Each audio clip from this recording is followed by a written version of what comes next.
आपणकर जदि कन्या राशि होइथाए तेबे एही भिडियोटी को थरे मात्र शेष पर्यंत देखंतु।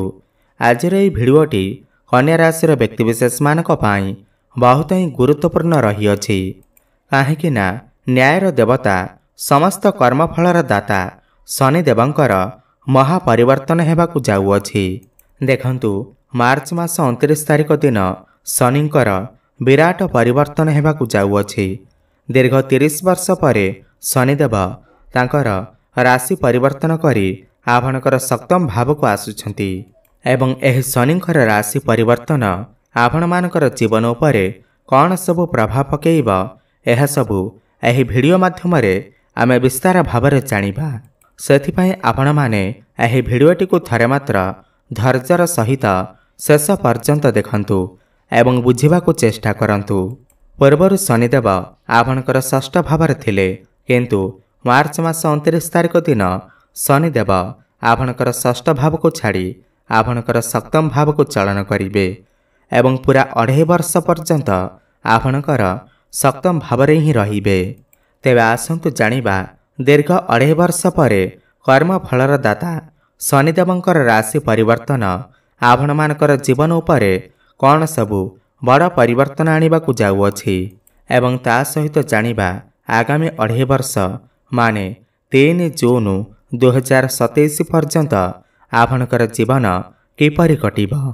आपणकर स्वास्थ्य, शिक्षा, प्रेम संपर्क, वैवाहिक जीवन, क्यारियर, भाग्य एवं व्यापार वाणिज्य किपरि रहिब एह सबु विषय रे आमे विस्तार भावरे जानिबा एवं भिडियोटीर शेष रे किछि उपाय मध्य जानिबा जहाँकि शनिदेवंकर जहाँ भी अशुभता रहुअछि ताहा मध्य आपण दूर करि पारिबे एवं शनिदेवंकु संतुष्ट करि पारिबे। तेबे आसंतु जानिबा एहा परिवारु जदि आपणकर भी कन्या राशि होइथाए एवं आपण भी शनिदेवंकु सच्चा हृदय रे भक्ति करुथांती विश्वास करुथांती तेबे एही भिडियोटी को लाइक करी कमेंट बॉक्स रे जय शनिदेव जय हनुमान अवश्य लिखि दियंतु। बंधुगण देखंतु मार्च मास 29 तारिख दिन शनि आपणकर षष्ठ भाव को छाड़ी आपणकर सप्तम भाव को चलन करिवे एवं एहा दीर्घ 30 वर्ष पर हेउअछि। शनिदेव आपणकर सप्तम भाव को आसुछंती किंतु सबुठार बड़ कथा एहा अटे कि मार्च मास 29 तारिख परे आपणकर सप्तम भावरे 5 गोटी ग्रह एकत्रित हेबे जहाँकि एक महासंजोग अटे। एही संजोग आपणकु किछि मात्रा रे शुभ फल प्रदान करिब एवं किछि मात्रा रे अशुभ फल मध्य प्रदान करिब। देखंतु शनिदेव मार्च मास 29 तारिख परे आपणकर सप्तम भाव को केंद्र को जिबे एवं आपणक राशि पाई सप्तम भावर अधिपति हेउछंती देवगुरु बृहस्पति एवं बृहस्पति को नवग्रहंकर गुरु माना जाइथाए स्वामी माना जाइथाए। तेणु करी शनि जेतेबेले गुरुंकर राशि को जिबे गुरुंकर गृह को जिबे सेठी तांकर खराब प्रभाव अधिक देखैबे नाही। तेणु करी आपणकर केंद्र रे रही आपणकर जीवन रे बहुत बड़ा परिवर्तन आनिबे।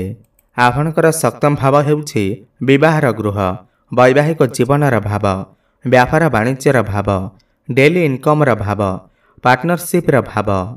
तेणुकरी शनिदेव जेतेबेले आपणकर सप्तम भाव को प्रवेश करिवे आपण देखिबे आपणकर पार्टनरशिप व्यापार वाणिज्य रे जहाँ भी किसी समस्या चलीथिला जहाँ भी किसी द्वंद्व लगी रही ताहा सब दूर होइजिब एवं ता सहित आपण माने देखिबे आपणकर विवाहर जो समस्या आसुथिला विवाहरे आपणकर बाधा सृष्टि हेउथिला एवं बहुत दिन धरी विवाह करने आपण चेष्टा करुथिले किंतु होई पारु नथिला। घर को प्रस्ताव आसुथिला किंतु विवाह होई पारु नथिला, विवाह भांगी जाउथिला। तेबे आपणकर शनिंकर गोचर आपणको शुभ फल देव किंतु आपणकर कुंडली बहुत अधिक गुरुत्वपूर्ण अटे। जदि आपणकर जन्म कुंडली रे शनिंकर स्थिति बहुत भल थिबा, शनि उच्चरे थिबे, भल स्थान रे थिबे, तो शनि एठारे आपणको बहुत अधिक शुभ फल प्रदान करिवे। किंतु जदि आपणक कुंडली रे शनि नीच अवस्थार थिबे, पाप ग्रहंक दृष्टि रे थिबे, खराब स्थिति रे थिबे, तेबे आपणको अशुभ फल मध्य प्रदान करिवे। जदि आपणक कुंडली शनि भल स्थिति थिबे ताहेले आगामी 2.5 वर्ष मध्य शनि आपणकु अत्यंत शुभ फल प्रदान करिवे। नहेले आपणकर वैवाहिक जीवन में समस्या देखा देई पारे। वैवाहिक जीवन में कली झगड़ा आर्गुमेंट भली समस्या देखा देई पारे। एवं जदि आपणक कुंडली रे शनि भल स्थिति थिबे आपणकर वैवाहिक जीवन में पूर्वर जदि किसी समस्या लगी रही जहाँ भी किसी मिसअंडरस्टैंडिंग थिला ताहा सब दूर हो जिवो। आपणकर साथी आपणकु सम्मान देवा आरंभ करिवे एवं आपणकु बुझिबाकु आरंभ करिवे। किंतु देखंतु शनि जेहेतु आपणकर साथींकर गृह रे विराजमान अछंती आपणकर पार्टनर को भितर टिके जिद्दीपण देखा देई पारे, अलसुआपण देखा देई पारे एवं आपणकर पार्टनर अधिक कर्म उपरे विश्वास करिवे। ता सहित आपण जदि किछि पार्टनरशिप रे व्यापार वाणिज्य करूछंती किंबा आपणकर पार्टनर किछि व्यापार वाणिज्य करूछंती तेबे आपणकु सफलता अवश्य प्राप्ति हेबा। व्यापार वाणिज्य रे आपणकु लाभ प्राप्ति हेबा। आपण कोनोसी नूतन व्यापार मध्य आरंभ करि पारंती। आपणकर साथींकर स्वास्थ्य रे मध्य परिवर्तन आसीबा। किंतु आंठु गंठी रे किछि समस्या, अंटा बिंधा बेले समस्या एही भली किछि समस्या देखा देई पारे। जदि आमे देखिबा आपणक राशि पाई पंचम एवं षष्ठ भावर स्वामी हेउछंती शनिदेव। तेणु करी शनि जेतेबेले आपणकर केंद्र को जिबे तो यही दुईटी गृहर फल आपणको प्रदान करिवे। माने आपणकर षष्ठ गृह हेला रोग, ऋण एवं शत्रुर भाव। शनिदेव एठारे आपणको शत्रुंक कबलरू आपणको रक्षा करिवे। शत्रु आपणकर किछि क्षति करि परिबे नाही एवं शत्रु माने पराजित हेबे। जदि आपण पूर्वरु ऋणर भार रे छंदी होइथिले, ऋण को सुझिबारे सक्षम होई पारु नथिले, सेथिरु मध्य आपणको मुक्ति मिलि जिवो। एवं जदि भी आपण लोन नेबाकू चाहुछंती, ट्राई करूछंती किंतु आपणको लोन मिलु नाही, तेबे आपणकर लोन हेबार संभावना मध्य बढ़ी जाउछि। आपणको लोन मध्य मिलि पारे। आपणकर स्वास्थ्य रे पूर्वर जदि किछि समस्या लागि रहिथिला ताहा मते दूर होई जिवो। धीरे धीरे आपणकर स्वास्थ्य रे परिवर्तन आसीबो, स्वास्थ्य रे सुधार आसीबो। काहेकि ना शनिकर गति हेउछि मंथर। तेणु करी सब कार्य धीरे धीरे हेबो किंतु आपणकु शुभ फल ही प्राप्ति हेबो। तापरे आपणकर पंचम भावर स्वामी मध्य शनिदेव अटंती। जो विद्यार्थी माने छात्र छात्री माने शिक्षा क्षेत्र रे समस्या दे गति करुथिले तेबे सेमानकर समस्या मध्य दूर होई जिवो। सेमानकु शिक्षा क्षेत्र रे सफलता मिलिबो। किंतु शनि आपणकु बहुत परिश्रम कराइबे।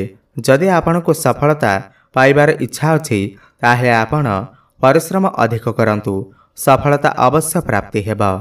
जदि आपण आपणकर पाठपढ़ा रे अवहेला कले एवं शिक्षारू मन को हटाई देले, पाठपढ़ा रे मन न देले, तेबे शनि आपणकु बड़ पनिशमेंट मध्य देई पारंती, समस्या रे पकेई पारंती। जदि आमे आपणकर प्रेम जीवन विषय रे कथा हेबा तेबे आगामी 2.5 वर्ष आपणकर प्रेम जीवन बहुत भल रहिबो। पूर्वर आपणकर प्रेम जीवन रे जहाँ भी किछि समस्या थिला ताहा दूर होई जिवो। पूर्वर जदि आपणकर प्रेम जीवन रे मन मालिन्य मतांतर थिला ताहा दूर होई जिवो। पूर्वर जदि आपणकर कथावार्ता बंद होई जाइथिला, ब्रेकअप आदि होई जाइथिला, पुणी थर कथावार्ता होई पारे, प्याचअप हेबार मध्य संभावना बनुअछि। एवं आगामी 2.5 वर्ष भितरे आपणकर भल पाइबा विवाहर रूप मध्य नहीं पारे।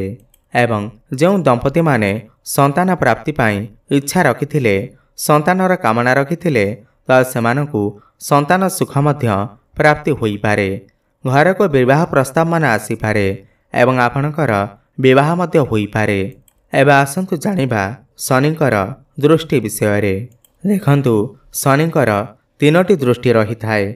शनिकर तृतीय दृष्टि आपणकर नवम भाव उपर रहुअछि एवं सप्तम दृष्टि आपणकर प्रथम भाव उपर को रहुअछि एवं दशम दृष्टि आपणकर चतुर्थ भाव उपर रहुअछि। तेणु करी एही गृह गुड़िक मध्य प्रभावित हेबा। आपणकर भाग्यर गृह को शनिकर दृष्टि थिबा हेतु आपणकर भाग्य आपणकर साथ देबा। किंतु आपणकर कर्म अनुसारे भाग्य आपणकर साथ देबा। जदि आपण सठिक भाव में कर्म करती कर्म को अधिक प्रायोरिटी दियंती तेबे आपणकर भाग्य आपणकर साथ देव। आपणकर परिश्रम बढ़ी जहा फल भाग्य आपणकर साथ देवा पाई बाध्य होइजिव। ता सहित एही नवम गृह आपणकर पितांकर भाव होइथाय। एहा सहित जदि आपणकर पितांकर स्वास्थ्य जनित समस्या लागि रहिथिला ताहा मध्य दूर होइजिव। पितांकर साहाय्य सहयोग आपणको प्राप्ति हेब। तेणुकरी पितांक सहित आपण उत्तम संपर्क स्थापन करी रखंतु एवं पितांकु सम्मान देवा आरंभ करंतु। देखिबे आपणकु शुभफल प्राप्ति हेब। ता सहित शनिंकर सप्तम दृष्टि आपणकर प्रथम भाव उपरको रहुअछि। आपण आगामी 2.5 वर्ष भितरे आपणकर भविष्यत को नहीं आपण बहुत अधिक चिंतार रहिबे। आपणकर स्वास्थ्य को नहीं आपण बहुत अधिक चिंतार रहिबे। आपण निजर खाद्य पानीय उपरे परिवर्तन आनिबे। स्वास्थ्य को जगी रखि चलिबे। जोग व्यायाम एवं एक्सरसाइज करने को लगिबे। आपण जिम जीवापाई मध्य चिंता करिबे। आपण अधिक परिश्रम करी आपणकर स्वास्थ्य को फिट रखिबा पाई चेष्टा करिबे एवं भविष्यत रे आपण किपरि अधिक सफलता पाइबे सेथिपाई मध्य आपण चिंता करिबे चेष्टा करिबे एवं आपणकर भाग्य मध्य आपणकर साथ देव। एहा सहित समाज रे आपणकर मान सम्मान मध्य बढ़िबा। लोक संपर्क मध्य बढ़िबा। एहा सहित शनिकर दशम दृष्टि आपणकर चतुर्थ भाव उपरको रहुअछि। चतुर्थ भाव हेउछि आपणकर सुख सुविधा भौतिक सुख गाड़ी मोटर प्रॉपर्टी नूतन गृह निर्माण एही सबुर भाव होइथाय। तेणुकरी आपणकु आगामी 2.5 वर्ष भितरे जानवाहनर सुख आपण किछि प्रॉपर्टी किनि पारंती जानवाहन किनि पारंती किंबा नूतन गृह आदि निर्माण करिबा पाई मन बळेई पारंती। एहा सहित चतुर्थ भाव आपणकर मांकर भाव होइथाय। आपणकर मांक सहित आपणकर संपर्क बहुत भल रहिबा किंतु आपणकर मांकर स्वास्थ्य रे किछि समस्या देखा देई पारे। खास करी आंठु गंठी रे किछि समस्या देखा देई पारे। अंटा बिंधा भली समस्या देखा देई पारे। आपण आगामी 2.5 वर्ष भितरे किछि जागा मध्य किनि पारंती। घर को किछि लौह जातीय जिनिस किनि करी आनी पारंती। मेसिन जातीय जिनिस आनी पारंती। मोटामोटी देखिबा को गले शनिकर एही महापरिवर्तन आपणकु एते अधिक खराब फल प्रदान करिब नाही। आपणकु मिश्रित फल प्रदान करिब। विशेष भाव रे आपणकर वैवाहिक संपर्क उपरे आपणकु टिके दृष्टि देबार अछि। नहले बाकी सबुथिरे आपणकु शुभफल ही प्राप्ति हेब।